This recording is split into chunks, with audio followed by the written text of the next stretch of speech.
Hey y'all, Zach McDonald, your real estate agent with Real Property Associates, and this is my King County real estate market update for May 2024.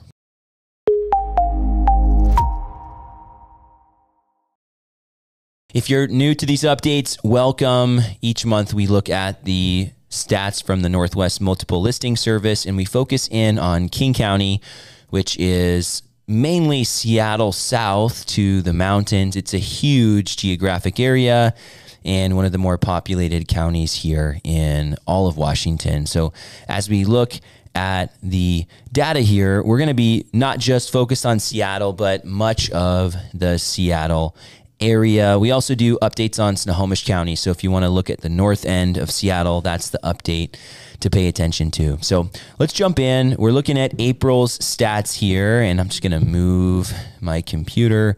And as we look at the stats here in April, we're seeing that the new listings continue to pick up in King County. We're getting close here to 2,500, so 2,498, which is a huge jump from last year, 31.6%.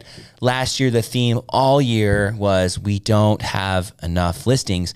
And to be honest, we had enough for the buyers. We just didn't have what we normally have coming on the market. And it worked out okay because we didn't have as many pending sales or closings. Everything was down. But that just means now when we're looking at the numbers, we're seeing just pretty large changes. So 27.6% up in the pending sales here in King County. Again, almost keeping up with all of the new listing activity. Closed sales up 12.8%. That will next month likely be a little different because those closed sales would have been pending sales from the previous month. And even just looking back, if we just jump over to March's update, we're seeing a uptick in new listings, pending sales, closings. So everything is continuing to pick up. We're also seeing this trend of the days on market shrinking. So last month, we saw 22 days on market in King County.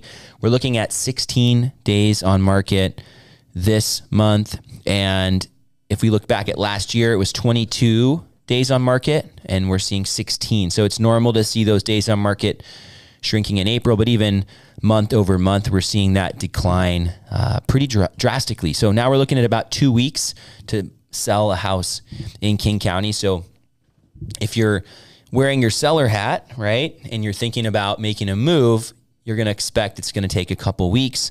Of course, some houses in some areas are selling quite a bit faster than that. Prices too are up. So last month we saw $950 as the median sales price in King County. This month, $985. So we saw a jump in the median sales price month over month, fairly substantial when you look at it and consider $35,000 jump on the median sales price. And the average sales price also saw a jump as well. That's closer to $25,000, it looks like. But either way, $985 was the median sales price in King County, 12.6% up year over year. And the average sales price in King County, $1,275,659.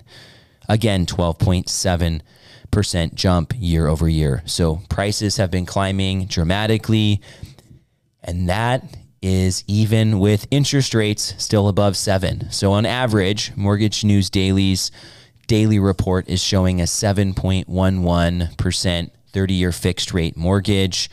The percentages vary a little bit depending on the lender, but that's their survey and average of different lenders across the country.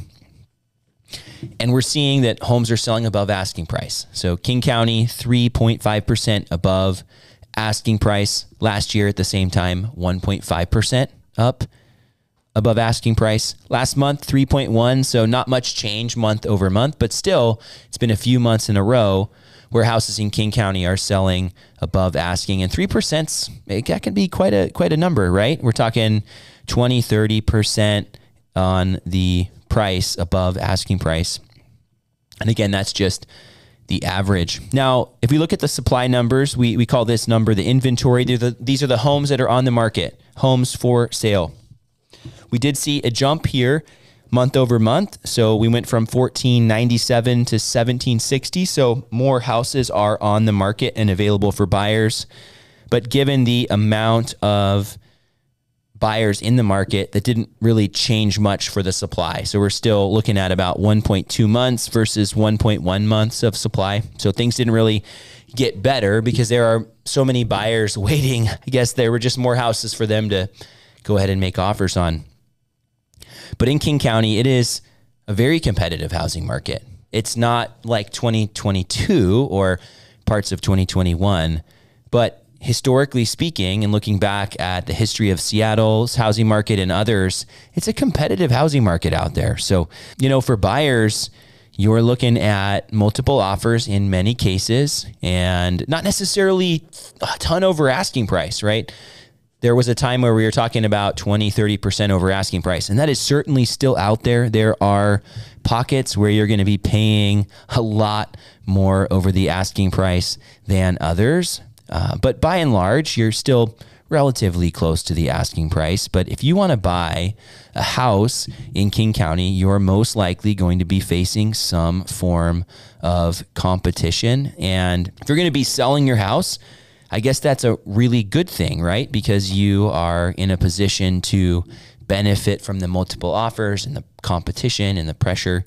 I still think right now that you need to pay attention to how you prep your house for listing. I don't think it's just throw your house online. It doesn't really matter what you do. Everybody's going to buy it because there are clearly some houses that are still sitting on the market. But overall, houses are moving quite a bit quicker here in King County. So if you have more questions about the King County market or you want to connect about your situation, I'd love to be a resource for you.